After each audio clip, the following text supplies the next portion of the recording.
Welcome to the No Clue Podcast, episode 168. I'm one of your hosts. I'm Tyler. I'm Mike. And we're back, man.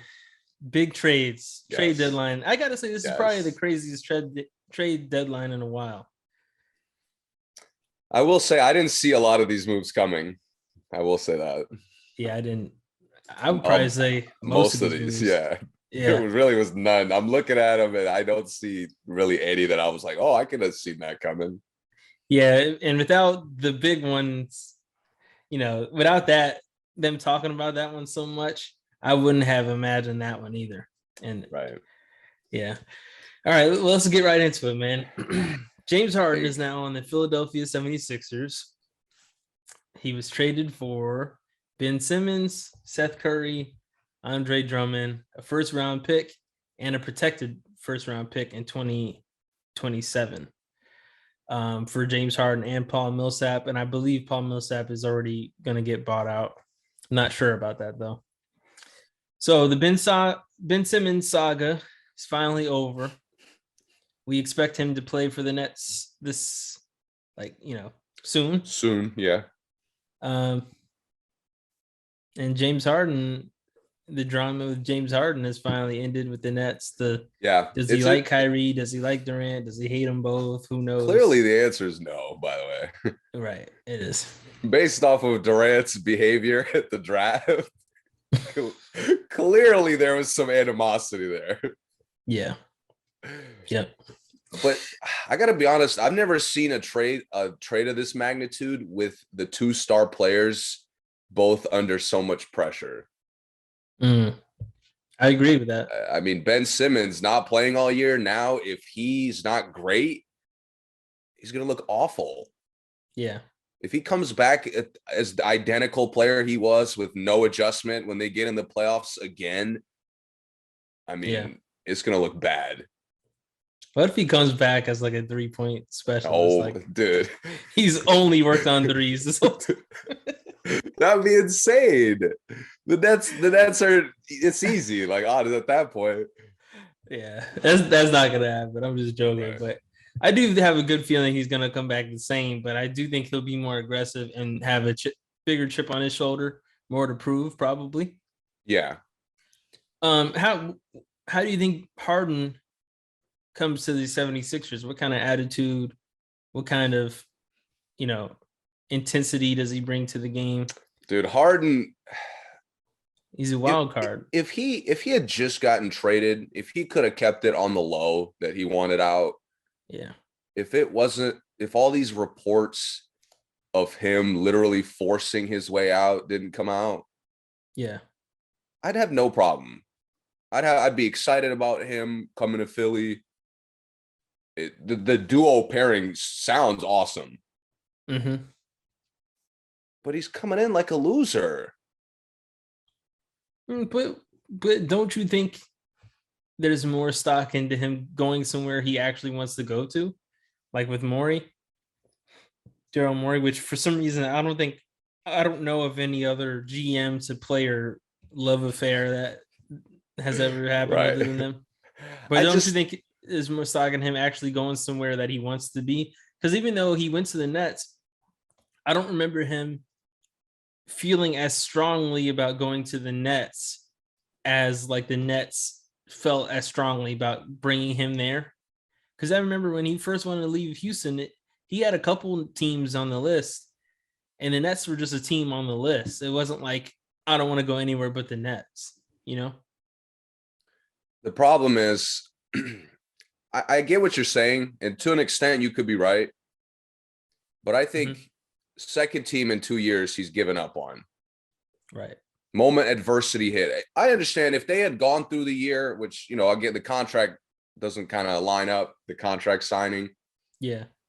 But again, the second team in 2 years you've given up on. What happens when Embiid gets hurt? Right.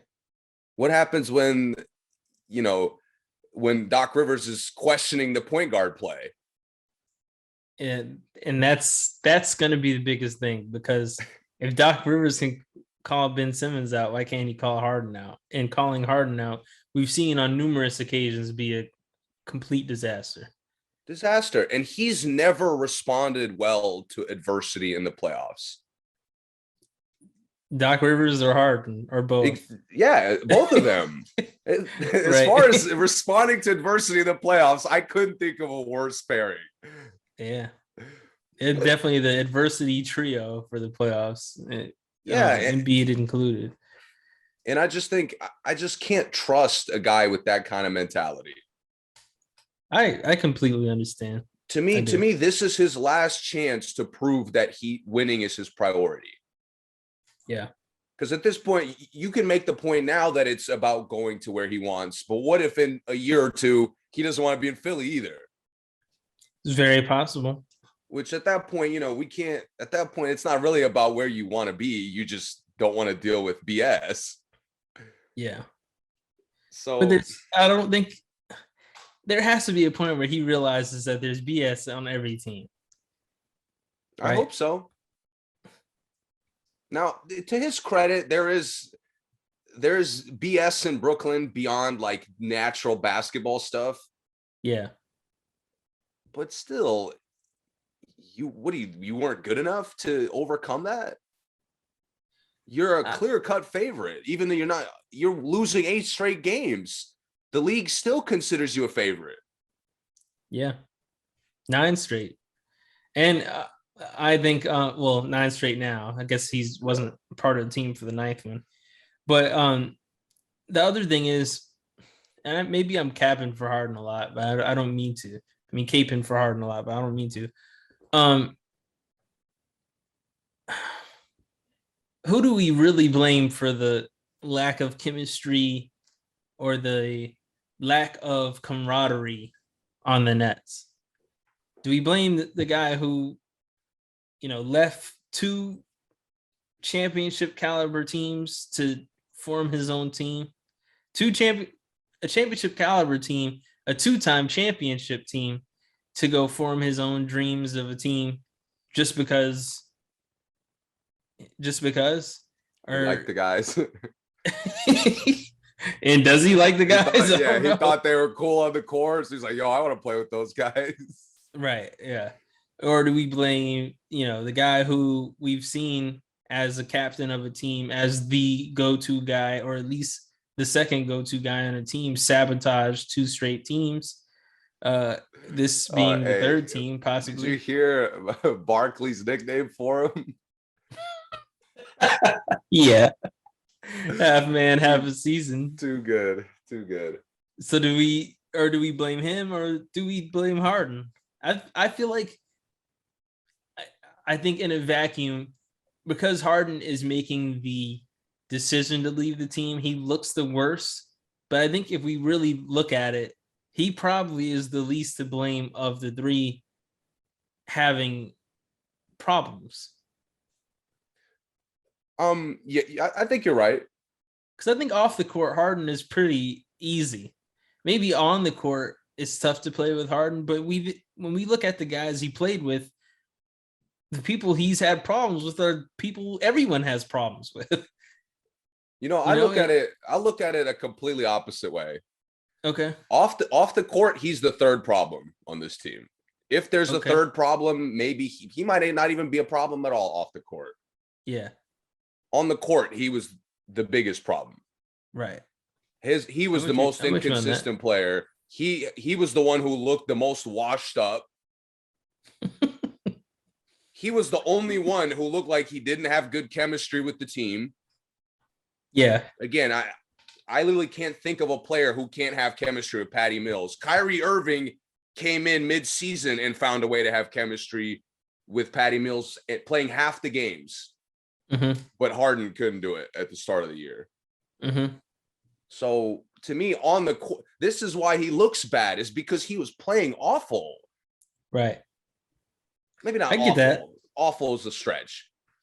He wasn't playing to his ability at all, and the other 2 guys were for sure nowhere near. And if him and KD could stay on the court, and him and he could have played more consistent basketball, Kyrie probably still wouldn't even have been there. Right. So that to me is why he looks so bad. I get that. You're right. You're right about that. Okay, let's get to the actual, what happens after this trade. Who's the winner of this trade in your opinion? Brooklyn, no question. Okay. Their So upside skyrockets from this trade.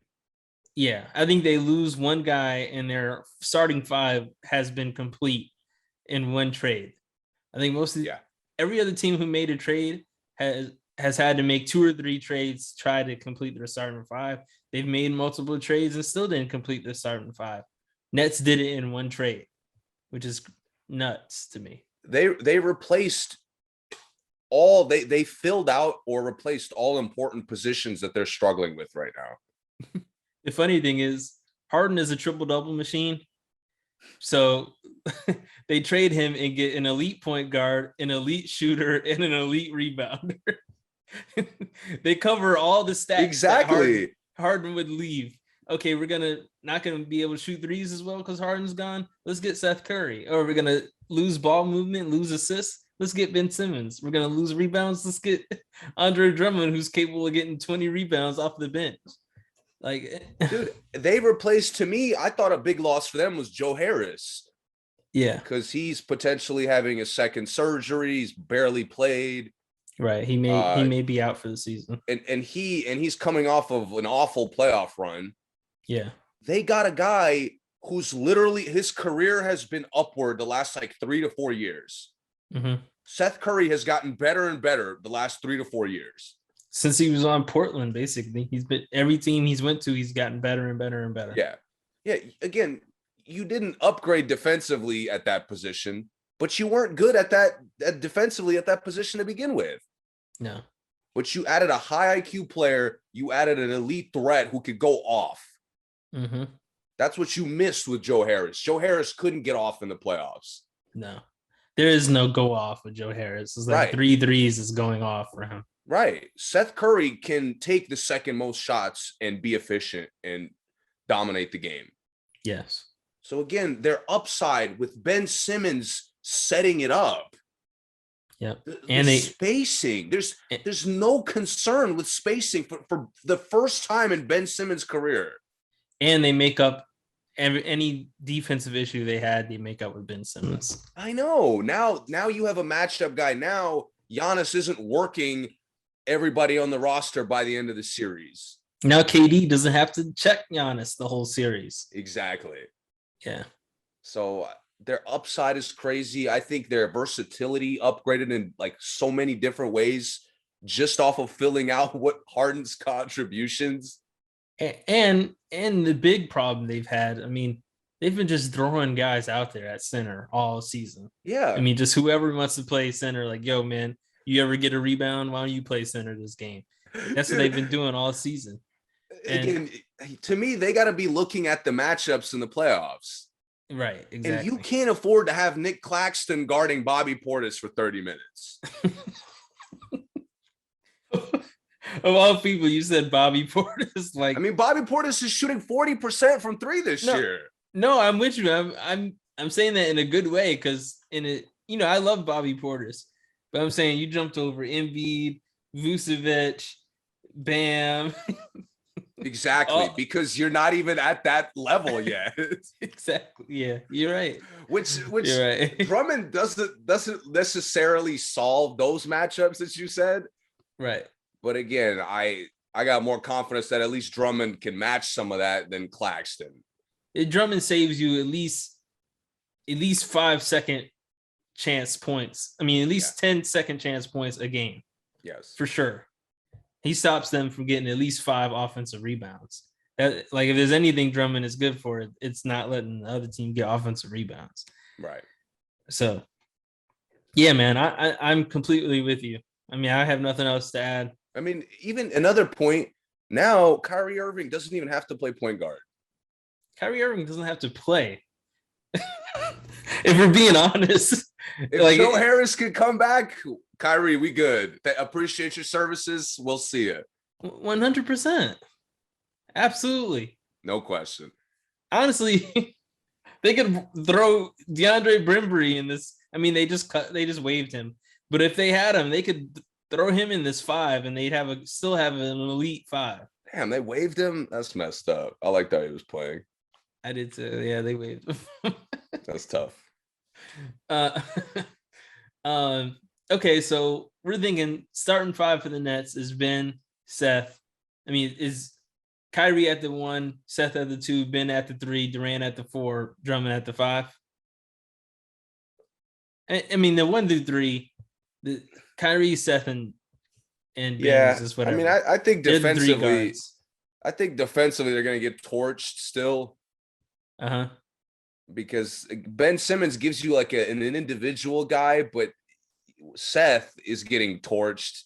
I mean, I'm watching Patty Mills last month getting torched. Kyrie plays no defense. Kyrie is a wild card if he's even going to play on that end. I think one reason Patty Mills gets torched is because there's no help on the Nets right now. If you go by the first guy, you got an easy layup. There's nobody there. Not that worried about Drummond as a help guy. No, but I'm saying I'm thinking when Ben is there and when Durant is there, I got you. There's more help. I think that to me is what I'm most excited about, by the way. Yeah. I think Simmons and KD could be unstoppable together. I agree.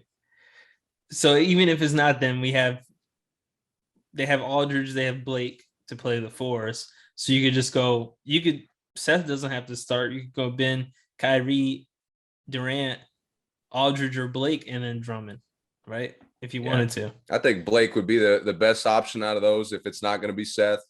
Mm-hmm. You go a little bit bigger. You have options. You got some versatility now. You could play different ways. I hope Blake runs the floor again. I really do. Because if he can't run the floor with Ben Simmons, it may be time to hang it up. Not that he has to catch up with him, but if he can't find a lane to get into. Yeah, I got you. Sometimes it's like he's like the trailer guy trying to figure out where he's supposed to be on the fast break. Like he hasn't been doing that his entire career. I liked how him and Drummond played together before also. I think that is true.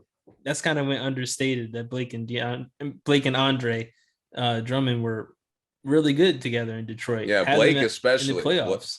Blake especially was really like at his peak at that point almost. Yeah. I think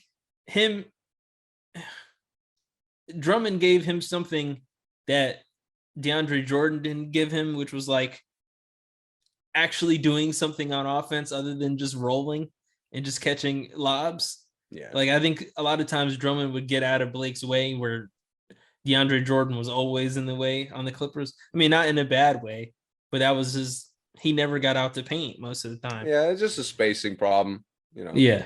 And I think that helped. I'm not mad at DeAndre Jordan for that, but like they just couldn't figure it out. Right. Okay, so now with the Sixers, what are we thinking? Starting 5. Harden at the 1. Setting my preconceived notions about Harden aside. Yeah. They should dominate every first quarter. I agree with that. To me, with how dominant Embiid has played and Fantastic. How Harden should be able to kind of take a step back for that. Yeah. Which I really don't see a problem with him doing. I don't think he's going to struggle doing that. Not me either. I think they're like the way they can play off of each other is going to be easy. Yeah, I agree. Now, who do they have as a backup center now? I'm not sure. Not that it matters that much. Some rookie I can't remember. Okay. I have no idea where he's from. So we're thinking Harden at the 1, Danny Green at the 2, Thibault at the 3, or you think Maxey and Harden start together? I don't think Maxey starts. So Harden, Danny, Thibault. Because if you're bringing Danny Green off the bench, like why is he really playing? You know, I'm with you on that. Yeah, but Thibault comes off the bench now, so Danny Green would be at the 3. I just don't see Maxey and Harden playing well, starting together. Maybe I think it's Harden at the 1. What's his name at the 2? Danny. Yeah, I guess. I don't know if Thibault's ready to start. Yeah, that's the tough part. Yeah, they I traded love 3 starters. he's been probably the best individual defender this year. Yeah. With the exception of Luka when he played them a week or two ago, when he just was bullying them the whole time. Yeah. Yeah. Which, by the way, I think we talked about how they were missing Ben Simmons at that point. But with the exception of that, Thibault was great defensively. Yeah. But he's just like, he doesn't play under control enough for me to play him starter minutes. Okay. All the time. Yeah, I get that. So that's the other problem. I think giving up the 2 extra pieces makes their rotation much thinner. It does. It does. Considering just how important they were. Yeah, because I really don't think they keep Millsap. I would be really surprised if they kept him. I haven't heard the word if they already bought him out or not, but I'd be really surprised if they kept him. So I'm thinking I'd start Korkmaz at the 3. Okay. I would. Korkmaz at the 3. Okay. And then Tobias. And he's a good first quarter guy, by the way.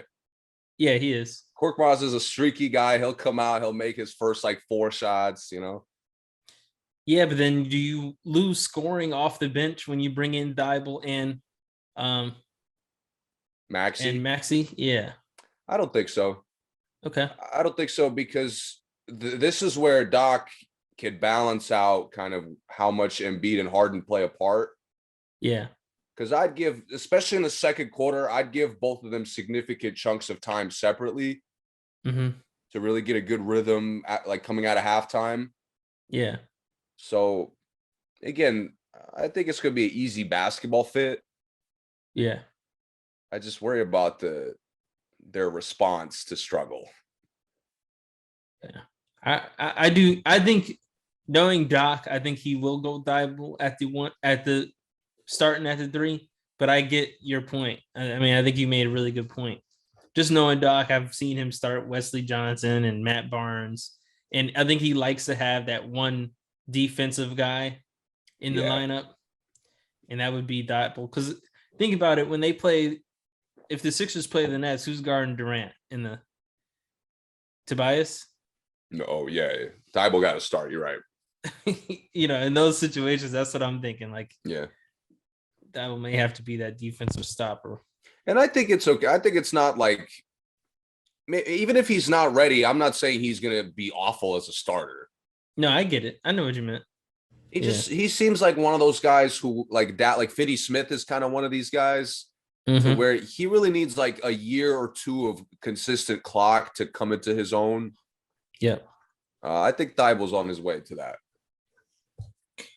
Okay, let's go to the Pacers trading Sabonis to the Kings. Sabonis was one of the biggest names. I won't say biggest names, but the most brought up names in trade talks, and it's been going on for months now. Him and Turner were both on the block. They were just waiting for it to happen. And I'm not going to go in as much detail, but LeVert got traded to the Cavs for Ricky Rubio and a bunch of picks. So they already lost LeVert. So Sabonis gets traded along with Jeremy Lamb and Justin Holiday and a second-round pick 2027 for Tyrese Halliburton, Buddy Hield, and Tristan Thompson from the Kings to the Pacers. Who's not going to play, by the way. Tristan Thompson's not going to play for the Pacers. Tristan Thompson... Well, which disgusts me, by the way, that he thinks he's good enough to be oh, I'm not playing here. Yeah. We've seen that with a lot of scrubs lately, which is strange. Disgusting. Yeah, and Buddy Hield's been in trade talks for years now. Right. Finally, he got moved. I'm just happy. It wasn't any of the places we thought, but I'm happy he's out of there, honestly. Right. And then Halliburton has been playing really well for them and has kind of been an emerging name around the league. I see a lot of people upset with the Kings for that. Yeah. And I think any other player that they would have gotten for Halliburton, I would have been as upset because he was a rare culture guy that they're just desperately in need of. Mm-hmm. But Sabonis is one of the few people that could be that guy. Right. Sabonis is 100% a team first guy. Yep. He busts his ass on the floor, always working hard. Yep. So I think if you're gonna lose a culture guy, which again I loved Halliburton, a lot of people did. Mm-hmm. Sabonis is a solid replacement for him. I agree. I definitely and you bring agree. in two guys that are competitive alongside him. Yep. And don't play outside of their game. They really don't. Holiday gets a little excited. Just a little bit. He has some heat checks, but it's nothing like really crazy.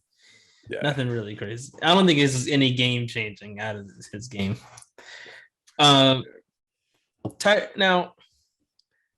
Tyrese Halliburton also, I think that if you're the Kings and you're saying, okay, we're not trading D Fox for Simmons, we're not trading Fox for Harden or all these other names that come up, I think you have to eventually commit to something where Fox and Halliburton bring you two completely different kinds of games. So I think I get it when you say, well, they're going to have to play differently. They lose one of the best shooters in the league, and don't really get a shooter back, right? They get a big man back, which is, the best asset of the trade. But as inconsistent as Hield was, I think getting Holiday back is a fair trade-off. No, I don't think so. I mean, even though Buddy's inconsistent, Buddy's capable of getting 30. Holiday can't get 30. But now you picked up an underrated big man who his game is going to open up De'Aaron Fox's game. Yeah, exactly. You already saw Harrison Barnes' first game, 30-piece. Yep. So to me, like that's the reason I like the trade for the Kings is because Sabonis is such a good character guy. Exactly. He's such a reliable guy. I know what I'm getting. And I'm seeing them make a move that attempts to make them trend in the right direction.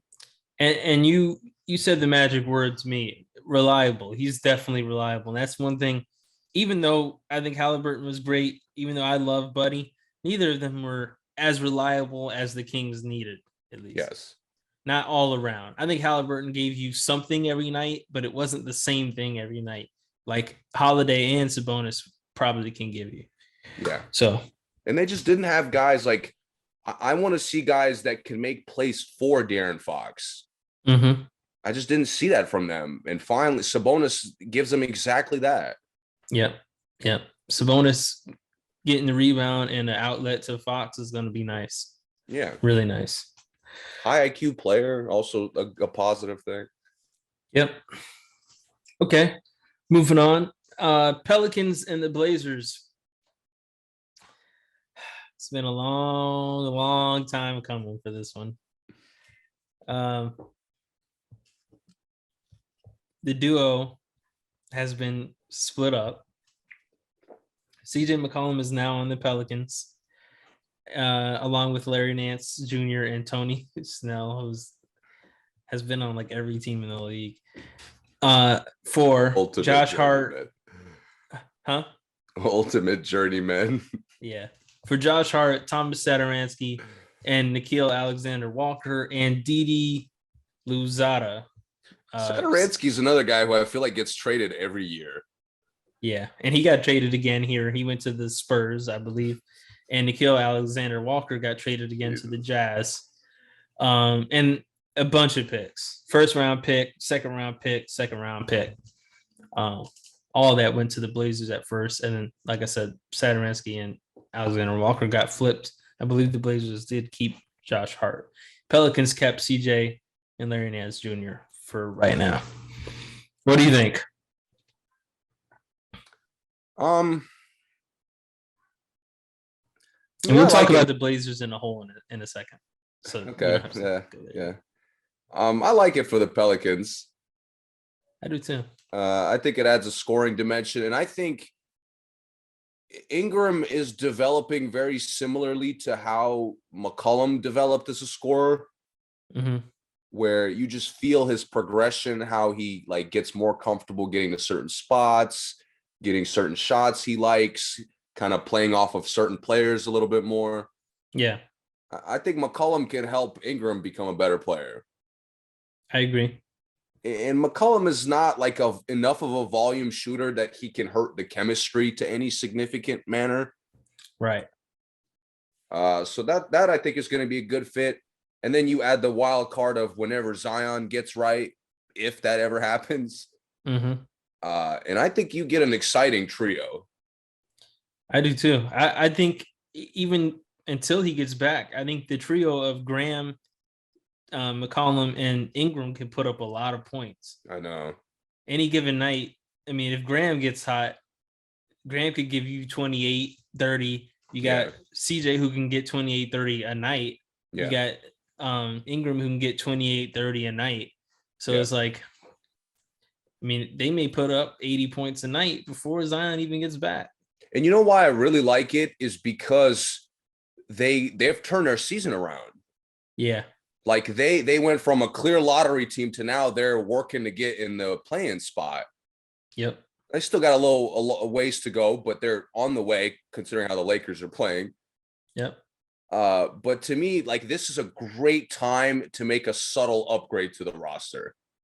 I agree. And then even as small as Larry Nance is to a lot of people, he's a decent filler for 100%. We don't have Zion. He's someone who can run the same play that Zion may run, even though he's not going to do it the same way Zion can.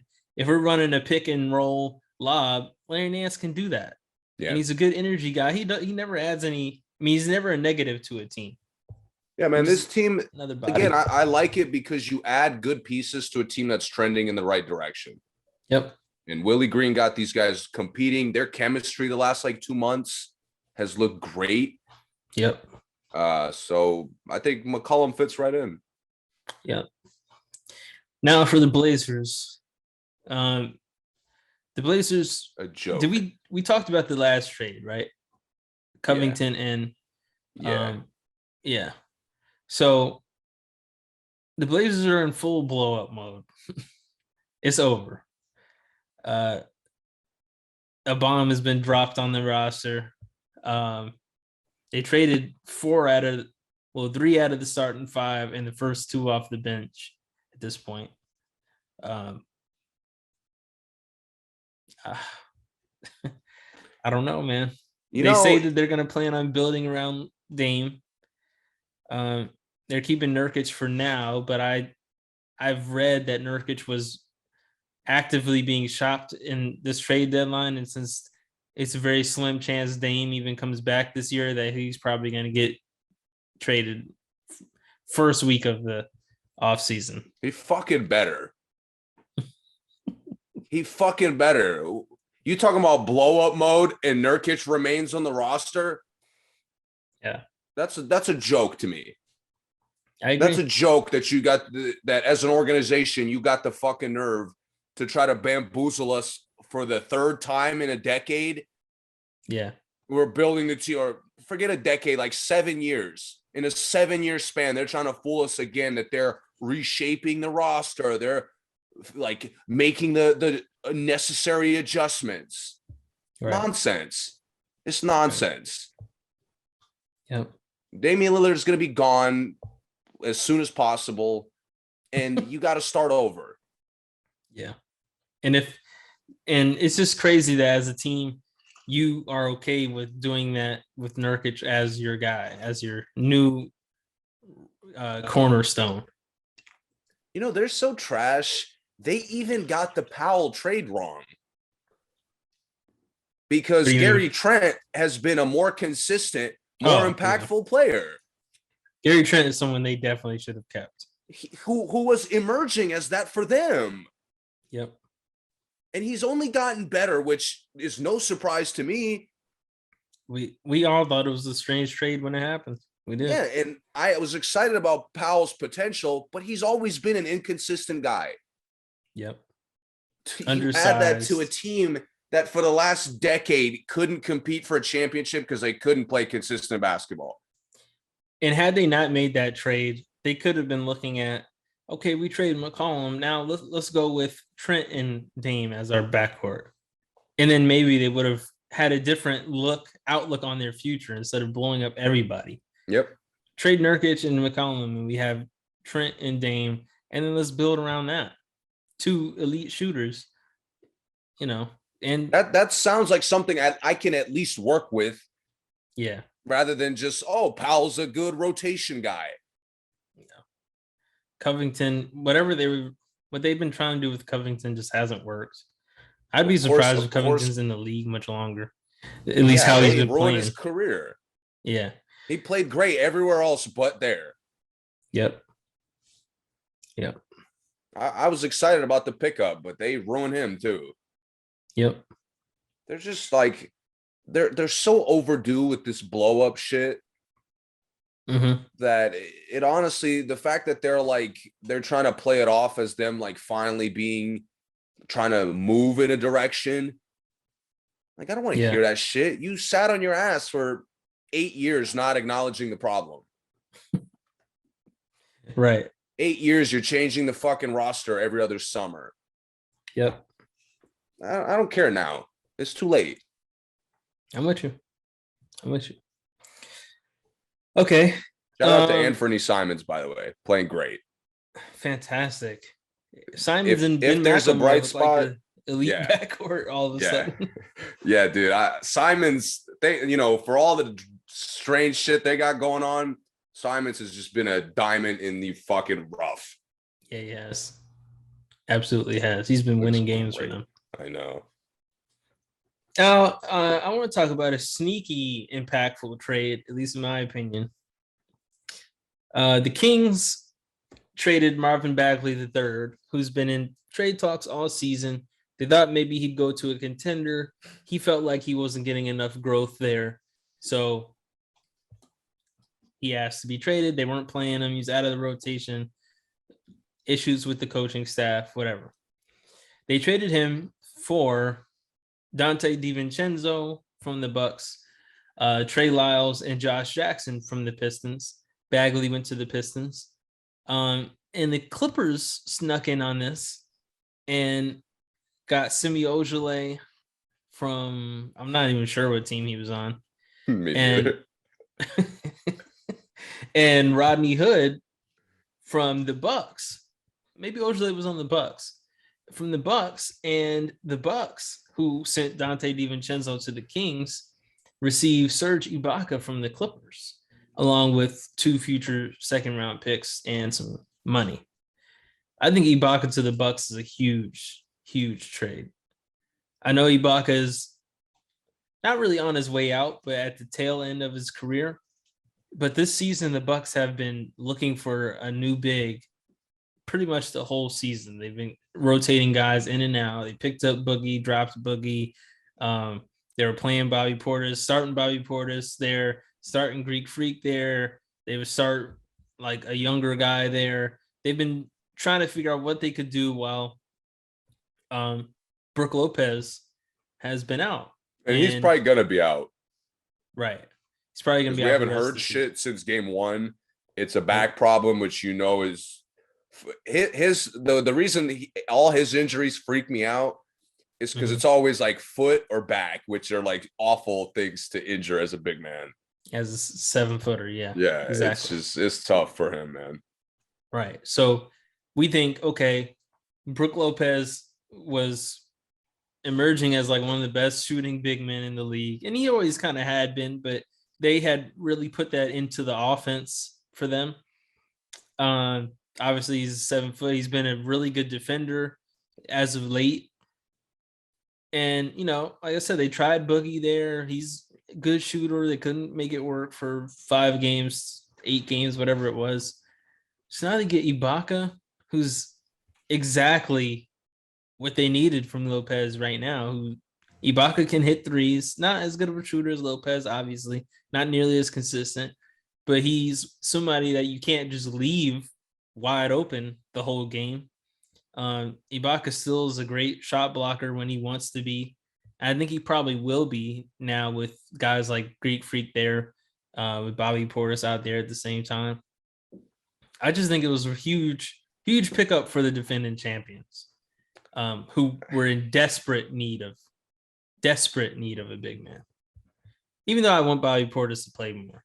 So I think it's kind of weird that like Bobby Portis has emerged as kind of an identical player to what Ibaka is. With or the at least legs. at least at his best. Yeah. Yeah. So it's interesting how they balance out the fact that they're both kind of just going to float on the perimeter a lot. Because I don't really like when they just try to like pull the LeBron setup around Giannis. Yeah. And I hope Ibaka doesn't make them go back to that. But like, I agree with everything you said. I think defensively, it's what they needed. They needed for the rotation, and their chemistry is so good that even if he's not at his best, he's going to contribute. I agree. And he's been working on that. I mean, that little hook shot he's been doing lately has been really nice. Yeah. Really nice. The Clippers get their eighth and ninth small forward to their rosters. Yeah. I like Bagley to the Pistons. I think the Pistons are a young team, young, hungry guys. I mean, that's a good spot for him to go. They look so hungry out there, man. Like, it's so crazy. Even when, it's unfortunate Josh Jackson is in this trade because I liked how he had been playing for them, but he's been hungry. Diallo looks like he's on like a mission to embarrass everybody in the league at one point. Even though he doesn't do it, but he looks like he's really trying to. Cade is trying to prove that he was worthy of being the first pick. Bro, I think Sadiq Bey, I think that's his name. Bey, yes. I think he's one of the most underrated players in the league. I do too, man. He's been like nobody notices. He's tough. He's tough, and he's a physical specimen. I mean, he's been playing fantastic too. I mean, like I said, that team is hungry. And they are working really, really, really hard out there. Yeah. I think they're just like 1 or 2, maybe 2 years of like Diallo, Cade Cunningham, and Bey developing from being elite, and Bagley. And when I say elite, I mean an elite good team, not a contender. I mean, like kind of where Charlotte is right now. I think Detroit is maybe 2 or 3 years away from being that. So yeah, man, I like Bagley there a lot. Bucks losing DiVincenzo, and then Connaughton going out possibly for the season is really rough. Yeah, but it brings Grayson Allen back in there.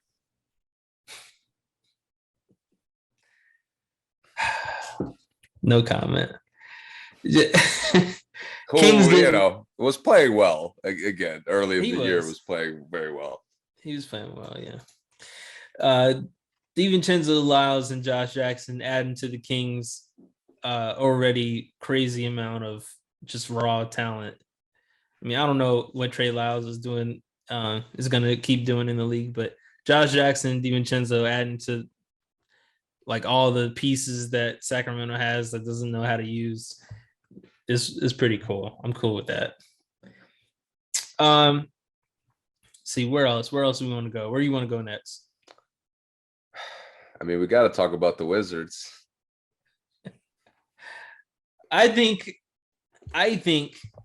in my opinion, this is my absolute favorite trade of the entire trade deadline. I think this trade will have the biggest turnaround for a team out of all of the trades. I'm going out and saying that I like that, I think that let me get into it. First of all, they traded Montrezl Harrell for Ish Smith to return to DC for the third time. I think it might be second, but maybe third. I think it's the third time. Maybe he was just there a really long time then. Second or third time, and then Vernon Carey Jr. and a second round pick to Wizards traded Montrezl for them. So Montrezl is going to be on Charlotte Hornets, and they come back to Washington. They also traded Aaron Holiday to the Suns for cash, which opened up this mega trade. Spencer Dinwiddie, Davis Bertans, who people have been complaining about all season. Bertans, they've been complaining about for 2 seasons. Yes. Dinwiddie has completely ruined their chemistry. Yes. Starting at point guard, doesn't know how to play point guard. It's been a disaster. All accurate statements, yes. They trade those two for Kristaps Porzingis, the unicorn himself. Yes. Yeah, I love this trade. Like, yeah. I've been let down too many times to get excited as far as turning the season around and all that shit. But on the surface, I really like this trade. It's not going to turn this season around. This season's over. But yeah. When your guard rotation is Ish Smith, Raul Neto, yeah, like Kispert, it's no good. You're not Steph Curry. You're not guarding Steph Curry. You're not guarding Kyle Lowry. You're not guarding James Harden. Yeah, this season's done.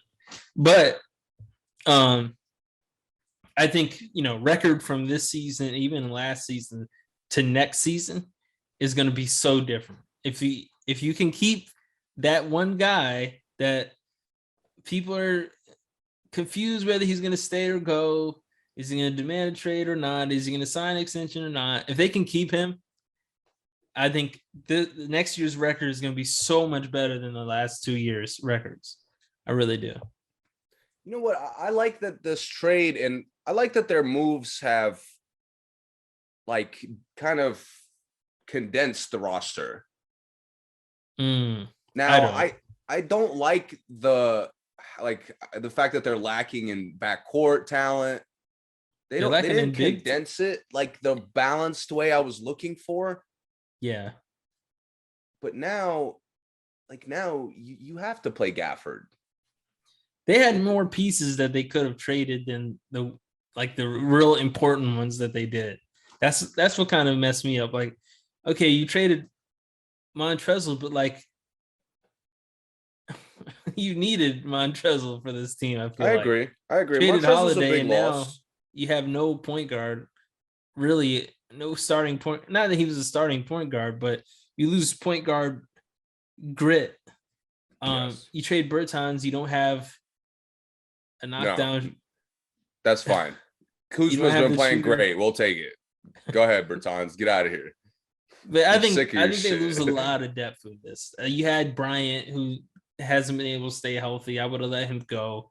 Kispert, he's been playing well, but if we were getting Porzingis back, he's out of here. I would have let Gafford go for Porzingis. I mean, pretty much everyone else on the roster I would have let go, other than the starters.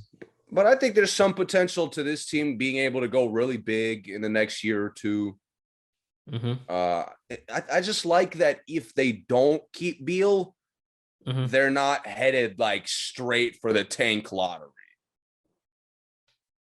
I think there are things they could do. Aren't they? Hey. Well, KCP, Kuzma, and Porzingis is not they're not getting it done. Not without Beal. All right, that's fine. That's fine. I like that 3, even if they don't get it done. Yeah. I like the potential. Again, if you just lose Beal and do nothing else, it's not going to look good. Oh, okay. I thought you meant that's what I thought you meant. You mean lose Beal to a trade.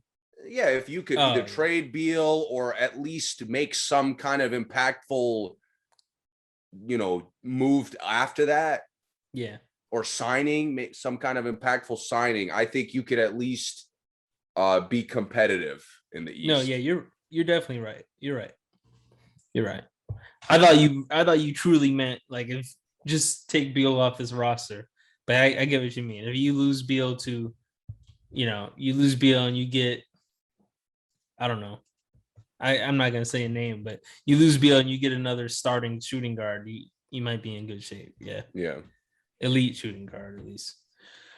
Okay. I love it. I love what the Wizards did. Now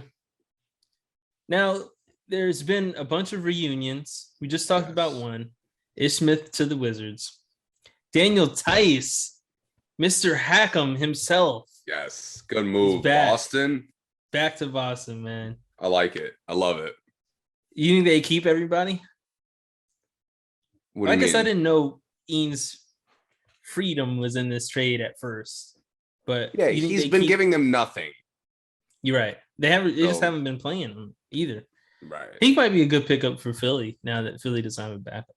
But so they lose Schroeder, Freedom, Bruno Fernando. Do you think they keep Horford, Robert Williams, Grant Williams, or do you think somebody gets bought out? Or I'd keep them. So Tice comes off the bench? Yeah. Okay. Because I think Horford could play alongside either Williams or Tice. Mm-hmm. And again, like this team, the rotation is not really the problem at this point to me. Yeah. The way they play, like their rotation doesn't really decide whether they win or lose. And all these guys, what I like about it is that, like, again, Cantor and his freedom a lot of the time was out there. Even when he played, he was not playing very well this year. Right. To me, you know what you're getting with Tice. Competitive guy, high IQ guy, willing to use his fouls. Mm-hmm. Williams has been awesome all year. Yeah, he has. And Horford, which Williams? Robert Williams. Yeah, he has. And Horford has been very good defensively. He's been a lot better than I thought he would be. Yeah, he's had like a Blake kind of resurgence when Blake went to the Nets. Yeah. Initially, that's kind of what I'm seeing from Horford right now. Yeah, it was kind of weird that Horford just got thrown around the league for 2 or 3 years, and like no one thought he was able to be used at all. And and now he's starting again. He just looked bad in Philly. That was and then after that, everybody just started doubting him. Yeah, OKC just like really threw him in the trash, played him a few times, and like, all right, we're good. And you know how I feel about the other Williams. If Tice lessens his minutes, addition by subtraction. Yeah, I hope Tice can actually hit some jump shots this time around. I feel like he can. He would take them all the time and never make them. He'd be wide open and shoot him like, yo, I can hit this. If it was free throw inside, he got it. Outside of that, not brick. Those top of the key threes that they let him get all the time, he'd like look at him like, oh, y'all giving me this? And he'd take them and he'd never made any of them. He'd make them like when it didn't matter. Yeah. Just enough to keep taking them. Right. So Tice is back on the Celtics. The Suns trade Jalen Smith, who has been playing fantastic this season, to the Pacers for Torrey Craig to come back to Phoenix, which is just such a random. It's a good move. I think it's a good move considering like Crowder hasn't been playing as well. Yeah. You always want to have extra depth, especially at your role positions, and he did that for them throughout the whole playoff run. I agree. Every time they missed a guy, he stepped in. He stepped in and stepped up.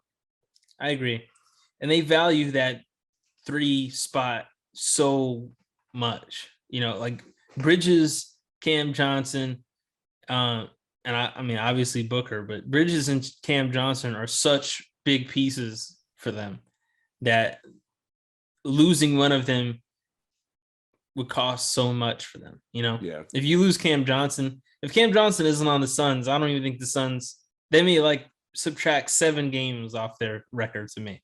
Like I think he's that Bridges of a deal. Too. Yeah, either one of them subtracts at least 5 to 10 games. Yeah. From their record. So I think they're that important. So I think you do need another guy to add depth to that position, especially they signed Biyombo, who's been playing great for them. Ayton is back. Keeping JaVale. So. They're clicking in every way. They are. They're the best team in the league. Like regular season, they're the best team in the league, no question. Yep. I want to say there was one more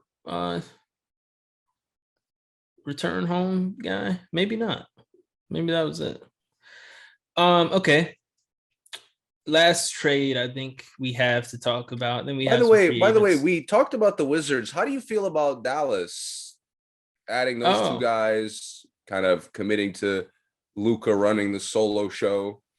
um, I'd be surprised if Dallas keeps Dinwiddie like till next year. To be honest, I agree. I think Bertans fits in with them perfectly. I think Bertans is just a better shooting Maxi Kleber, basically. Yeah. And I mean a knockdown Maxi Kleber. But Dinwiddie, I think Brunson Yeah. Brunson's gives you gonna everything just you need. overwhelm him. Yeah. Yeah, and Dinwiddie even at the 2 is just Awkward. he's tough, man. I think Dinwiddie is like a really bad team, a good bad team player. Like I think if he was on the Magic this year, he would fit in perfectly to just do whatever he wants to keep us in the game, kind of thing. But Dallas doesn't need that, I don't think. He just seems more of a bench player to me. He is. Just of how inconsistently, like, being on the floor a lot. This was the first year we really saw him on the floor a lot. Right. There's like stretches where he's just not involved. Yeah. And it's not really like that he's not in the plays or like other people are getting all these. It's just he's literally just out there, not really trying to be involved. Yep. Yep. So to me, I think he could use a minute reduction for a little while at least. And that might serve him well in Dallas. That might work for him in Dallas. Yeah. What about Montrezl on the Hornets? I like it, but you didn't upgrade your defense really. Right. And they need desperately like a committed defender. I agree. Just I don't even care if he can't shoot. Just somebody who's locked in on that end. Yeah. I think that this is well, I'm not going to really get into what else they could do in the future, but I think Montrezl he fits in with them flawlessly. Yeah. But like you said, doesn't make he doesn't them better. Right. Right. He's just a really good fit for them. I really wish you guys didn't have to give him up, man. Especially for I mean, is that what he's worth, man? Like that's the crazy thing about this whole trade, the whole situation with them is Porzingis is just worth Dinwiddie and Bertans. Like, Knicks, what are you doing? Bring him back. Like all these teams, every team has two pieces as good as Dinwiddie and Bertans. Every single team in the league. So that was weird. And every team has an Ish Smith and a Vernon Carey Jr. to give for Montrezl Harrell. It's weird because Ish Smith played so great for us last season. He was there. Yeah. So I like it, but like I completely agree that Montrezl was too important to just lose for dudes you could have got from anybody. Yeah, I mean, there's a high energy guard on every roster that I like. Exactly. Essentially, especially with COVID, how many guys are coming in and like literally fighting for their minute every minute they play. Yep. You could have got that from anybody probably, except the Clippers who are all wing now. Right. Yeah. Yeah. I mean, Blazers got Bledsoe and Winslow. I mean, I would take Bledsoe and Winslow over Ish Smith and Carey Jr. I mean, easily. Well, Bledsoe, I don't know if Bledsoe's gonna be back this year because he has something with his Achilles. Bledsoe's out too. Yeah, something with his Achilles. I don't know how serious it is, but Achilles is never a good thing. Oh, okay, gotcha. It's not torn though. Obviously, I'm sure we would have known that. Yeah. Lastly, Celtics. Back to the Celtics. They traded Josh Richardson, who they got, and seemingly maybe they thought they were going to use him and just ended up not needing him at all and not using him at all, even though he would play good here and there for them. They just couldn't really find the right fit for him. They traded him and Romeo Langford, who sucks. Bro, every time he got into the game, I'm like, yo, it's okay. It's okay. You guys whiffed on that draft pick. It's okay. Move on. Like they kept trying to put him out there to see if like he would spark up as a good player. Like he would just wake up one day like, yo, what did he eat this morning? Maybe he's gonna be good today. He's not. Yeah, man. Watching him, I could honestly, you know how negative I am on Grant Williams. He makes me appreciate Grant Williams' contributions. Me too. And I've been nothing but negative on Grant Williams. Who was drafted? Who had been drafting for them? Danny Ainge? I feel like, yeah, I think so. Terrible drafter. I mean, the two guys he has now are great, but everyone else that he's drafted, yeah, I do like they are trending in a good direction. They picked up good players. Kind of players who are easier fits to the team. Yeah, I didn't even get to who they got for Richardson and Langford. They got Derek White from the Spurs, Olympian. He's been emerging for the last 3 years or so. He had a down year. I mean, this is probably his most down year. I think he came off an injury, right? This summer. Yeah. Came off an injury. So he's been up and down. And I think DeJounte Murray DeJounte Murray being an all-star has kind of overshadowed any contribution White has even been making. If he has been making good ones, it's hard to notice because DeJounte Murray has like a 30-point triple-double every night. Right. So yeah, he comes to the Celtics. Celtics are just allergic to point guards.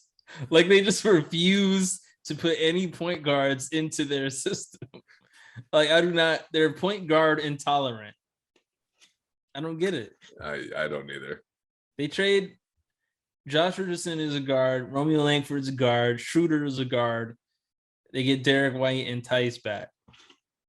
It's strange, man. This team's backcourt rotation collapses entirely if Marcus Smart misses the playoffs.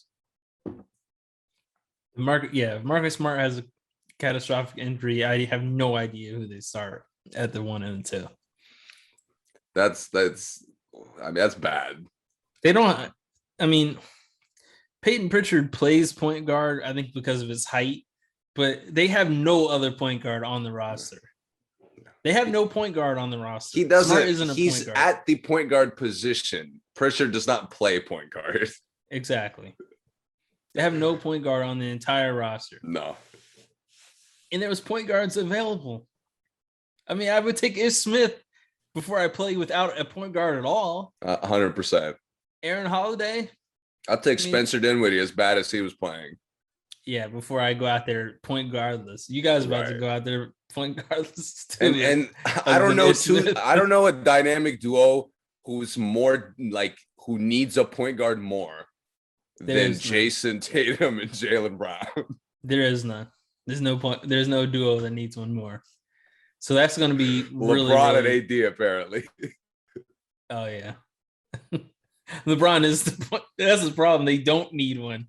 LeBron is the point guard. They need to get rid of all the point guards they have. Maybe they're well, I'll say the buyout candidates. The Raptors and the Spurs just made a complete buyout trade, which is Thaddeus Young for Dragic, that I think both of them are going to get bought out, which is just strange. Why even trade them if they're just both going to get bought out? But Drew Eubanks got traded to the Raptors as well from the Spurs. Spurs got a first-round pick for that, protected first-round pick, and the Raptors got a second-round pick. So Dragic is going to get bought out. Out of the teams we talked about a lot of teams that made trades. Where do you see Dragic fitting in? And even teams we didn't talk about, but where do you see Dragic fitting in out here? We talked about it a little bit last podcast, but not really in depth, especially not knowing all the moves that these teams would make. Honestly, I think Philly. That would be pretty cool. I think Philly, he's an easy fit. He takes pressure off of Harden to make every play. He's a guy who could get his own shot. like in the right way, where he's never settling or really forcing like bad attempts to attack. Yeah. So, and he's like a vet. He's just a vet who could kind of check guys like Harden when he's, has a questionable attitude in the playoffs. Yeah. He could kind of keep Embiid. He can have a conversation with Embiid. He's got that experience to me. Okay. So I think that's a good pickup if they go for that. If they're looking to make one. Right. I think I don't think he would hurt them, but I think you would take a little bit away from guys that like Maxey and the guys that come off the bench that I get it. that have been doing well. But I definitely, I don't think Dragic really hurts any team, but I definitely think he would make them more dangerous if they got it to work to the point where they didn't have to lose any contributions from anybody. I guess I can't really think of any teams specifically that he would help. I thought he would help the Raptors, but he didn't want to play for the Raptors. He'll help Boston, like we just talked about. Would you start him at the point? Boston? Yeah. With Smart? Smart at the 2, I guess. Smart at the 2? I hate it and I love it at the same time. It's Smart weird. I try that. I like Smart, but he was best when he was 6 man for them to me. But he's good enough as a starter to me. So what it would be Dragic. So Derek White would be 6 man. You'd have Dragic, Smart, Brown, Tatum, and Williams. Yeah. Tice. I like that. Whatever. Williams or Tice.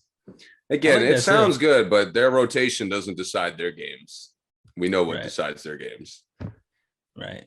I like that too, though. I do. Maybe that's why they left that gaping hole in the point guard, because maybe they had some talks with these guys. I do think a lot of teams, especially when guys know they're going to get bought out, I do think they speak to teams first. Yeah. So maybe they had a conversation with him and said, "Hey, man, we know what we want to do." Another team we talked about, my Wizards need him. Wizards definitely need him, and he would work. He'd be huge. Yeah, he would. He'd be huge. He would be the final piece to where I could at least be excited about them trying to make a playoff push. Yeah, I agree. I agree with that for sure. Okay. Some guys were left untraded. Jeremy Grant, noticeably, was probably the biggest name. Yeah, probably the biggest name in trade talks that did not get traded. Miles Turner did not get traded.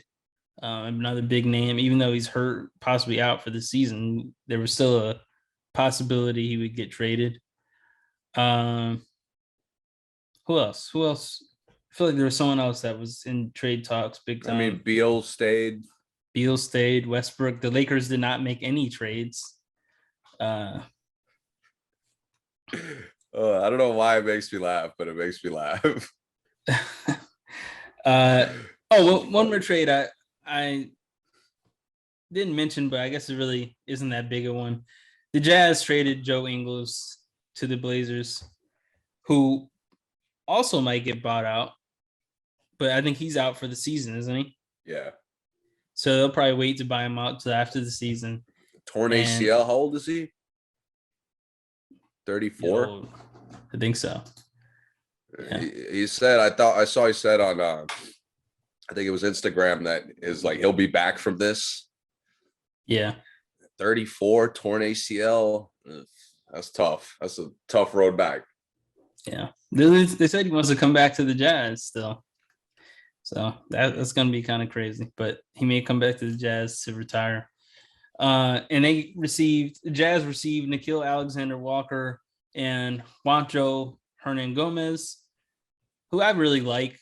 And I've said on here multiple times, I think he's kind of gotten a raw deal. I think he fits in with the Jazz, even though they're not going to play him. The Blazers get Elijah Hughes and Joe Ingles, and then the Spurs got Satoransky that was in the other Blazers trade. So I like Satoransky on the Spurs, by the way. I mean, they did everything but what they needed to do. The Spurs. I know. That shit pisses me off. We're not going to talk about it. We're not going to get too deep into it, but you're right. I like Nickeil Alexander-Walker on the Jazz too, honestly. Even though I've came on this podcast and dogged him a bunch of times, I like him there at least. Yeah, it's a good pickup. Again, they're another team who their rotation doesn't decide their wins and losses. Yep.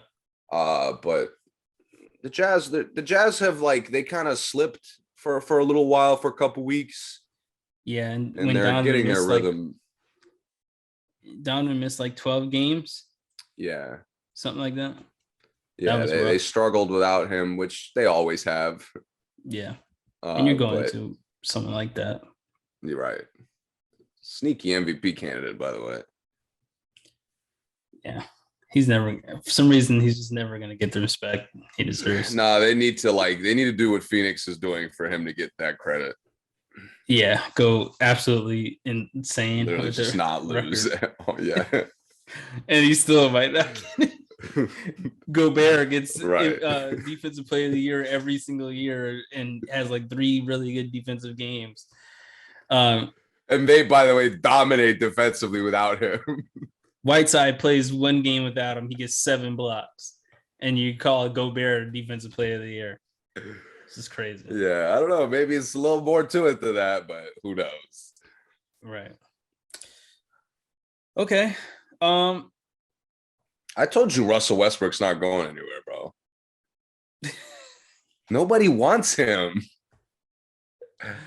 I didn't think I don't think I thought he'd get traded. Okay. I think that would have been a stretch because I didn't like any of the names they brought up for trading him. I don't like Wall for him.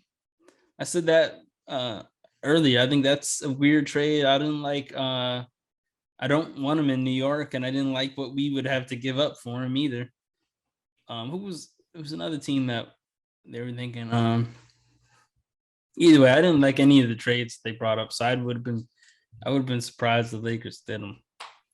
You know what I'm seeing? I watch sports shows from time to time, and I see a lot of people on the internet, a lot of people in the sports shows. Some of the people I talk to, they seem to think that there's still a way to play Westbrook the right way.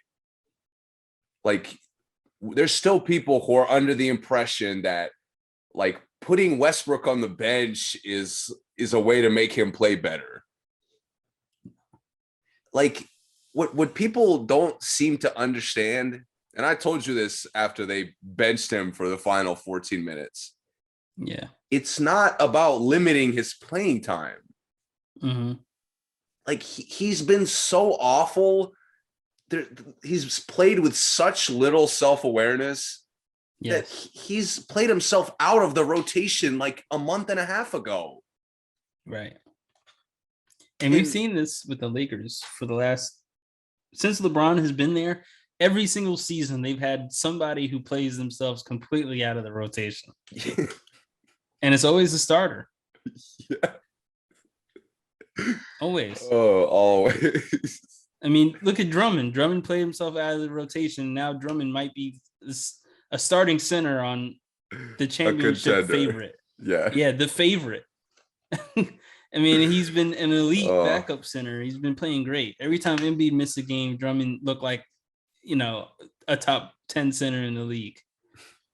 So, I mean. But it's just funny to me that the Lakers, there's still this weird concern that Russ could be included in their solutions. And that's the whole team has to play differently for Russ to be able to be included. And then on top out of their comfort zone too. And then on top of that, Russ has to play differently for him to be into the rotation. They will have to have a complete shakeup of how they play, and he would have to completely change his game. And I guess not really change his game, but change how he thinks he should play on this team. Because if he played like OKC, either the Oladipo OKC year or the last Paul George MVP. year. Yeah, Paul George's MVP candidacy year, then they'd be fine. But LeBron has to play with that. Anthony Davis has to be able to just pick and roll and catch lobs. LeBron has to just run the floor and spot up. All the other guys have to just spot up. It's a completely different, different roster. They can't do the same thing that Westbrook needs. And Westbrook isn't good enough for the team to acquiesce to just how he plays. I mean, he just plays with no awareness of any kind. None. He's still shooting backboard, post up, turnarounds. Dude, you look at even his good game, the Charlotte, when he had 30 in the second half. Yeah. And that is like the final shot he took is the epitome of Russell Westbrook. Yes. He goes off for 30 points and a half, relentlessly attacking the basket. Yep. And you know what he does to try to win the game when he could easily attack and send it to overtime? He tries to take a Damian Lillard shot. Yeah. And it flicks it up there like he was on fire before he shot it, like it was a heat check. Yeah. To me, again, forget that's okay. AD's not playing LeBron, whatever. Yeah. You can't trust him when he's alone. You can't trust him to play to his own strengths. Yeah, but exactly. You think limiting his clock is going to do it? No, that's no way. Not it. If anything, he's going to be even more selfish, even more unaware of what's going on. Yep. I mean, you saw him patting LeBron and AD on the fucking head and shoulder. I honestly, if I'm LeBron, I would have gone straight to Pelinka and said, get him the fuck out of here. He thought he was one of the Space Jam aliens. Dude, that shit, honestly, watching AD and LeBron, like, I felt their irritation through me. He was trying to take some of the energy, man. He was trying to, they were Feel trying to powers. I got it. But it's just disgusting to me. Like, who are you to encourage us to stay positive? Right. There's nothing about your performance that's positive. Right, exactly. Yeah. AD's been great since coming back. LeBron hasn't had an offensive slump all year. Nope. LeBron's been spectacular this year. And this team can't stop.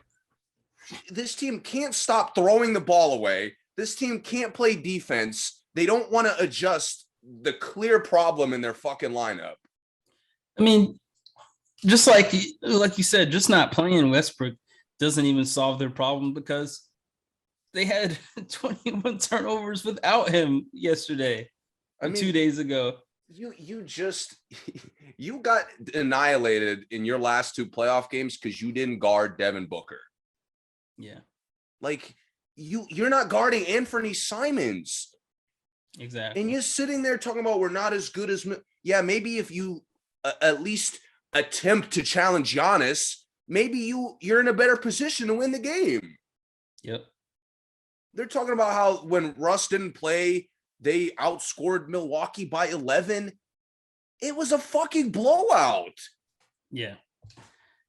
I mean, honestly, like the Lakers have like embraced Russ's lack of self-awareness to now it's infected everything about the team. Right. And I'm shocked that LeBron has seemingly been this either ignorant or just clueless. I do, as much as I don't care for Westbrook, I do kind of feel bad that he's getting so much of the blame for them because I don't think he's all to blame. Because like I said, again, he's been awful, but they lose. They could easily be winning games in spite of his play. Yes, they've done that. They're only 4 or 5 games. They could be 10, 15. Yeah, and they could as easily be 5 or 6 games above 500. Yep. I agree. You want to defend a soul. Nope. You don't want to defend a soul, and you're talking about going to the playoffs or upgrading the team at the deadline for what? You got guys that survived in the NBA as defenders, not playing any fucking defense. Yeah. Avery Bradley's getting out there, not guarding a soul. Ariza's out there, not guarding a soul. Melo's not even trying to guard a soul. Nope. And why should he? Dwight Howard is looking to get steals, guarding pick and rolls. Dwight Howard thinks he's going to come there and like be a completely different position that he's been playing his whole career. He wants to try to handle the ball. He's taking jump shots. Like they're such a fucking mess. Yeah, they are. They're such a mess. And I'm rooting for every other team fighting for a play-in spot over them. I think I am, so I'm at that point as well. They're so disgusting to watch. I'm sitting down. I took a fucking nap just so I could watch the Laker-Bucks game, and I didn't even bother. After the first quarter, there was nothing to watch. Nothing to watch. Yeah. No, at least I'm watching. I've watched a lot of bad defensive performances this year. I mean, I watch the Wizards all the time. They don't fucking defend. Since 10-3, they haven't defended. Right. I'm watching Charlotte the other night. Didn't even bother trying to make DeRozan's life difficult or Levine's life difficult. Nope. But Charlotte is full of young, like year 1 to year 5 players. And none of them are even accused of being a good defender. Exactly. Not a single one of them. Exactly. The Lakers won a championship just 2 years ago off of their defense. To me, the main thing that won them that bubble championship was their defense. I agree. And they haven't wanted to play it since. Nope. It's bizarre, honestly. Klay Thompson comes off of 2 major injuries, 2 career-ending injuries, and he's still guarding everybody. But Avery Bradley can't be fucking bothered. Yeah. Klay Thompson, game 1 is strapping. Yeah. But Avery Bradley can't be bothered. Yeah. Speaking of, are you surprised at all that the Warriors didn't make any moves? No. What team did surprise you that didn't make a move? Chicago.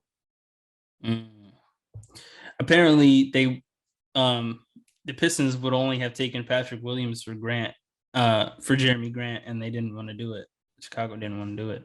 Interesting. So I think I would have did it. It's weird because when I was concerned about them, Vucevic wasn't playing well. Yeah. He's been playing much better. Mm-hmm. And it's made them look a lot better, which I didn't even think was possible. Because DeRozan hasn't cooled off, but he hasn't been cooking every night like he was early in the year. Yeah. But even with all the guys they're missing, they look like they're getting better. Yeah, and like they moved Kobe White into the starting lineup, and like nothing changed. And you know why? Like, because he had gotten playing time prior. Like he was ready for it. Yeah. That experience is huge. Yeah. I gotta be honest, dude. If I'm an Eastern Conference, if I'm Miami, Philly, Bucks, or the Nets, I'm not looking forward to playing Chicago.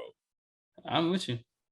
That's going to be tough. That's not going to be an easy series for whoever gets them. The crazy thing is everybody on Chicago is clutch. They're all big time. Like even what is his name? Dosunmu.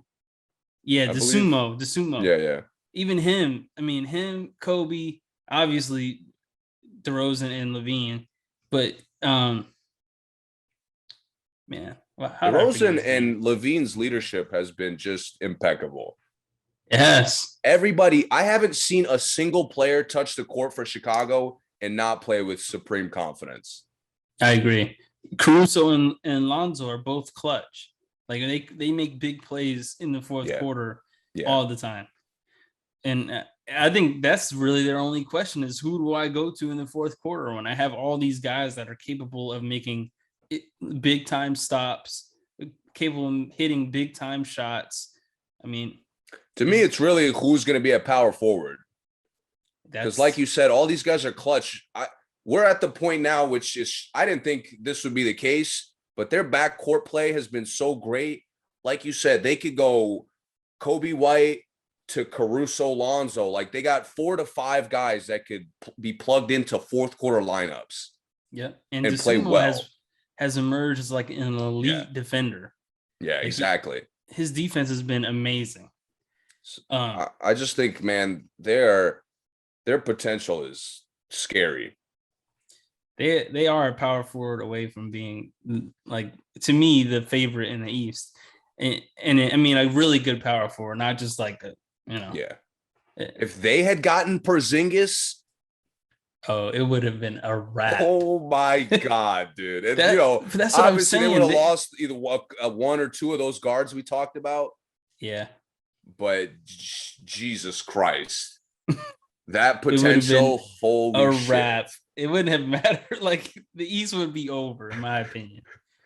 I was thinking that too. I mean, having Porzingis and Vucevic down there. I mean, if they had gotten, I think Montrezl would have helped them. Not that he would have been perfect.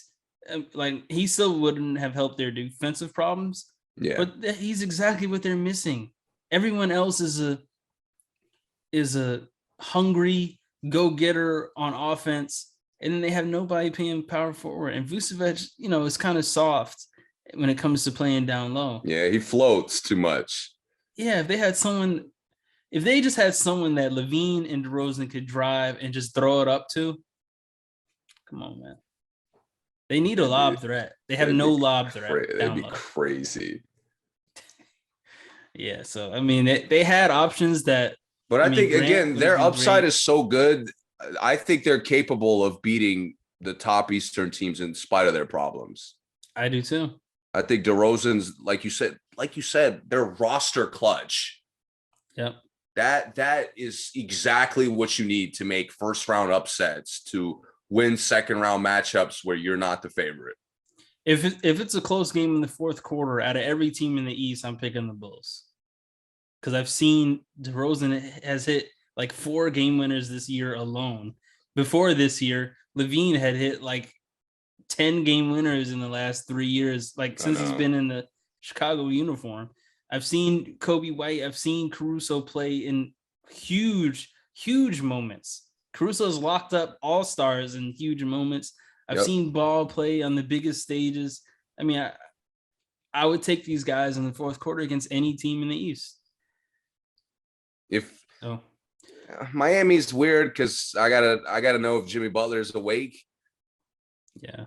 If Jimmy Butler's awake, I'll give Miami a little credit, but I don't have to worry about anybody in Chicago being awake. I can just say that. That's true. And the one thing about Miami too is even the guys that they throw out there, the Yurt Sevens, the Vincent Strus. They traded Okpala, by the way, but I didn't bring him up. So, but all those guys, I like how they play now. But in a playoff game, you can't just like plug guys in the playoffs. Yeah, that's what I'm saying. Like Caruso is eating Vincent up in the playoffs. Like, I agree. DeSumo is eating Strus up in the playoffs. And he's a rookie, and I still would take him eating him up in the playoffs. I don't think those guys can elevate to where I've seen, even the Patty Mills, I've seen these other guys up, I mean, to some extent, like Harrow has done it a little bit. Oh, he definitely can. I think Strus has played so well for enough time that, like, he's not going to be a plug-in guy. Right. To me, if he's healthy in the playoffs, and if that means Duncan Robinson gets less minutes, I'm making that move. I'm with you. I'm making that rotation move. And Spoelstra's always been a guy like he knows the guys who are capable of being plugged in and the guys who aren't. Yeah, think about it. He had Kendrick Nunn start the year off like Iverson, and then all of a sudden he was benched by the time the season was over. And we haven't seen him since. Nope. So you're right. He knows guys. He knows when guys can handle the moment. I don't think he really puts guys out there who can't handle the moment. But on the flip side, he has an aging roster, and as more time some of those guys are going to be out there that, we're not so sure about, as far as like, I don't know how long I want Lowry out there for a full game, like, much longer. Maybe this season, but next season. Lowry's such a wild card. He is. Because he's so dominant and then so stupid sometimes. Right. So I don't know, man. Miami's another team who has so much upside, but they're just inconsistent in a lot of ways. And Oladipo still is not back. No update, no nothing. No. What is with these, like, keep it hush hush? Durant in the All-Star draft doesn't want to tell us when he's going to be. Like, KD, we don't have a right to know. Like, we can't get an estimate. I know. And what we want to know, like, when you're going to play. And what advantage does that have for anybody? You guys have lost 10 games in a row. Like, who cares? Like what is the trade secret to you not telling us when you're coming back? Like, no, it's so bizarre. Yeah, it is bizarre. Like, I would get it if they were winning and, like, I don't want to tell you guys when I'm coming back because we're gonna turn it up even more. Like, you know what I'm saying? Like something like that. But man, you lost 10 games. We just want to know when we can stop, when the fans can stop crying, when we can start buying tickets to the games again. People have been selling their tickets because they're losing so many times in a row. I know. I don't understand why it's like, again, there's no, like, this happens all the time. You give a timeline. Let's say there's a setback or you need more time. Okay, you update that info. Yeah. It's that easy. Like, I don't understand this need, like you said, for secrecy. What is the point of that? And then, like, the Nuggets haven't said a fucking word about Jamal Murray still. Right. Or Porter Jr. I don't know when either of them are coming back. Nothing. And they're starting to play well, too. Yeah. So they're a team, like, they have the potential to go from a good playoff team to, whoa, they can make noise. Right. And we don't know that because they don't want to fucking update us. And the thing is, even with the update, you could say I'm about 2 weeks out. We know that, like, today's the 11th. We know that the 25th isn't going to be the game you come back. Like, we know you don't mean exactly 2 weeks. Right. So it's like, yeah. I'm surprised that the Hawks didn't make a move at all. I thought the Hawks had been kind of positioning themselves, trading Reddish. I thought they were going to try to go for another, I thought maybe with John Collins kind of being not sure how he's been feeling, I thought maybe they would go for Porzingis. I thought that might have been a decent trade. I thought, some of the other guys, Levert, I didn't know Montrezl was available, but some of the names I see now, I'm like, man, I wonder why the Hawks didn't make that. Derek White would have been nice with Trae Young to me. Yeah. So I thought the Hawks were going to make a move. That's my team. I thought maybe would have made some trades, but it is what it is. They're another team. I don't think a roster adjustment would have addressed their problems. Mm-hmm. I just think, again, they got a play style issue. They don't defend as consistently as they should. They don't spread it out as much as they are capable of. But I think I agree with that. But I think certain roster changes would have set them on the track to have because like right now with this current roster, I don't even know if they can make a play adjustment. But I think if they trade Gallinari and Bogdanovich and get Derek White, we already had to play differently than we did. I'll tell you what, they could have reached, like you mentioned with Collins, if he really, potentially wanted out, which I'm not sure. Mm-hmm. If they could have gotten Sabonis for that, yeah, I think that would have been a great, exchange. Right. And like I said, you instantly have to change how you play. You're not just throwing lobs every time, but you have someone who probably is a little more gritty at the rebound, and it changes everything. At this point, anybody who could get Trae Young playing off the ball. Right. That's my biggest which thing. It's not his fault. Like with Harden, I blamed Harden in the past for this. Mm-hmm. But with Young, like, their design is just to play through him like he's Luka with scrubs out there. He has to lead the league in dribbles at this point. I would be shocked if anyone else. No question. Dribbles. Yeah, the amount of times he dribbles to 15 to 23 seconds is excessive to say the least. And there's no one on the roster who can run a play without thinking maybe I should shoot this before the play develops. And that's where I think someone like even just Derek White, who isn't that big of a change, someone who can make a play without feeling like this withdrawal from taking bad shots, like Gallinari and Bogdanovich both do. Like they're bad shot addicts. I agree. Yeah, White's a good name, man. You needed consistent guys, whoever they were. You needed guys who are going to come in and exactly what you're getting from them. Yeah. Because too many wild cards for them right now. It is, absolutely. Yeah. So they were a team that I definitely thought, even LeVert. I thought LeVert would have been someone that at least we know what shots LeVert is taking. Like Bogdanovich, they'll start a play and give it to him, and he thinks, "Oh man, I have a whole foot of space. I'm shooting this." And Bogdanovich takes shots as if he's like LeVert, right? And he's not at all. Exactly. Which, by the way, I love LeVert to the Cavs. I love it too. I think he fits right in. I forgot we didn't talk about that, but it's not that much to talk about. I still don't. Did I bring this up to you last time where I said it's so weird to me that the teams always play each other right after they make a trade? Yeah. Like Cleveland is playing Indiana tonight. Yeah, that's weird. It's always strange.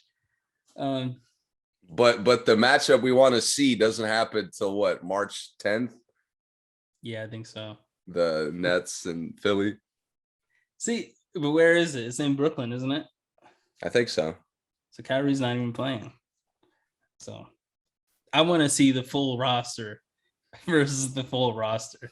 Half man, half a season. Reports are he's frustrated about missing only playing in half the games. Wow. That's tough, Kyrie. That must be a tough thing you're going through. Yeah, man. It's gonna be tough when everybody in the NBA drops dead and he's the last guy standing. Or whatever he thinks is gonna happen to everybody other than him. It's gonna be really strange. I mean, dude, what bothers me about it is what every other guy, Beal ended up getting it. Even Wiggins got it. They prioritize the game. Kyrie's the only guy on planet fucking Earth. The only guy in at least the league. That I think Burke still didn't get it though. Trey Burke. I just, for the life of me, don't know. I don't want to get into an anti-vax thing. We're not gonna.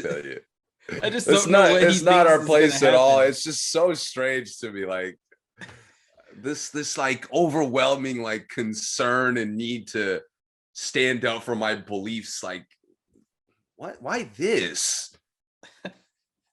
Why is this where you push back against literally everyone? It is not like oppression. It's everyone on your own team. Yeah, man. I'm not gonna get too far into it, but yeah, I don't get it either, man. We're on the same page with that. Okay, let's get to it, man. Super Bowl is here. Yes, I'm hyped. By the way, official pick? garbage Pro Bowl. Oh yeah, man. I haven't watched the Pro Bowl in a long time. They gotta scrap that shit. I agree. Because I caught a little bit of the clips from the skills stuff. Mm-hmm. Bro, they should commit way more to that. I agree. They could have all these challenges, all these competitions. They could make a weekend out of that. It would be more fun if we saw them do other stuff. I want to see a dunk contest between the NFL players. Yes, just I want to see shit. A 4x4 relay with the NFL, yes, with the running backs. Dude. You know what I'm saying? Yes. Yeah. We don't need a fucking all-star game. That's not football's too much of a team sport to make an all-star game out of it. Right. So when we pick somebody, I want to see a shot put tournament with the linemen or something like that. Something cool. Or like a something bench, who can bench the most or something like. Yeah, that would be cool. Yeah. So just cool stuff. Again, just them like racing and guys beating Tyreek. Like, I want to see more stuff like that. Yeah. Yeah. I'd rather see a bowling tournament than the game, than the Pro Bowl game. This sucks. That shit was so I'd rather bad. see them do literally anything with that. It's like a literal joke. Like, nobody on the field is taking it seriously. I've had more fun watching hot dog eating contests than that. I agree. Okay, who you got? Official picks.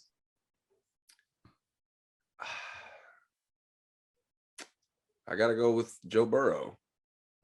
I'm going with Joe too, man. I can't, dude. I mean, Joe Burrow, first full starting season. Yeah. He's been the most under control quarterback in the playoffs. Yep. A playoff run that included Derek Carr, who's been in the league a long time. Yeah. Garoppolo, who's been in the league, Dak, all these guys who are considered better than him, considered like he doesn't have their upside. The best quarterback in the league, arguably. To the GOATs. You got Rodgers, to Tom Brady, to Mahomes, who he literally just outplayed. Which I don't know when we got to have an extensive conversation about the Chiefs. Yeah. At some point in the offseason. But again, first full starting year, and I haven't seen a more under control quarterback. Yep. That is and a quarterback who has no line, by the way. Right. Every other quarter, when Garoppolo doesn't have a line, he immediately gets eliminated. Yep. Rodgers, Brady, same thing. Yeah, I was gonna say even Brady. Yeah. To me, Tannehill, all these guys, same thing. Carr, Dak. This guy gets his ass whooped all game, and all he does on third down is make fucking Josh Allen plays. Yeah. He's the slowest guy on the field, yet he's crossing the yellow line every run. I think he has the best vision in all of football. I really do. Dude, he's honestly got that Brady thing of like always making the right decision. Yes. Always, even though he's got Chase, Higgins all game. Yep. Big catches all game. I mean, these guys, he's just always seeing the right option. Yeah, and he came in a leader right away too. Crazy. I've said on this podcast before, I think LSU breeds the best pros of football. And I mean, you see it, man. Not that he went to LSU the whole time. I know the joke, guys fighting over what college he really belongs to. But LSU, man, gets these guys so ready for the NFL like life. I know. I don't know if it was the coach or just the culture they have there. Yeah. But it's amazing. Yeah. It's amazing. And he's the guy. I mean, he is that dude. And I know he's going to face probably the hardest, most destructive defense in the league. But I think he's going to find a way. They did have Garoppolo looking like a deer in headlights. Yeah, they did. Jesus Christ. I felt bad. I mean, Brady was the same way. Like, I couldn't even be mad at them because I'm like, dude, I can't picture a quarterback making good decisions under these conditions. Right. Except Joe fucking Burrow, which is why I have to pick him. Exactly. Yep. Shout out to the Rams. Rams are going to look good, I'm sure. I think, this is one of the more toss-up Super Bowls, though, still, even though I'm picking Burrow is still a big toss-up. Yeah, man, I think an underrated part about it is the Rams are at home.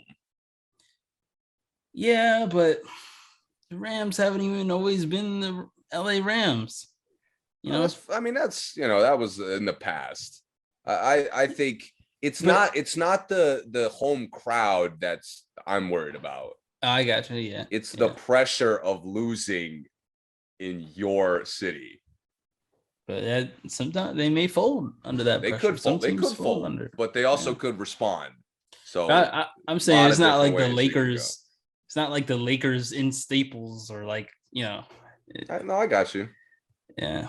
A lot of these people just became fans the last 2 years. It's not like Kansas City and Arrowhead or Lambeau for Green Bay. I get it. Or Dallas, obviously. People coming from St. Louis to LA to, you know what I mean? Like, I got no, but again, it's just the pressure of playing at home. Like, it's a bad look to lose that. It is. It is. Have the Bengals been at home all playoff? No, right? The Raiders, was that in Oakland? Oh, that might have been in Cincinnati. I think that was in Cincinnati. Yeah, okay. Because they won the division. So I believe they had the wild card home field, I believe. Right. Yeah, I think you're right. Yeah. Because the Raiders they were like like one of the not division winning teams. Right. Yeah. All right. Well, we will be back to talk about the Super Bowl, obviously. Yeah. And talk get about ready the Chiefs, as we said, and later on.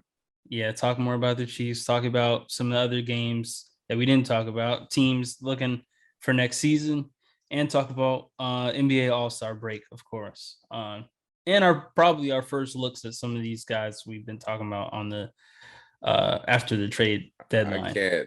I can't wait till we see Ben Simmons. Me too, man. I'm too long. I'm going to be really excited for him. I really think New York is going to embrace him. I wish he was in a different jersey in New York, but I do think Brooklyn is going to embrace him. I think he has the Brooklyn kind of swagger. Yeah, I do.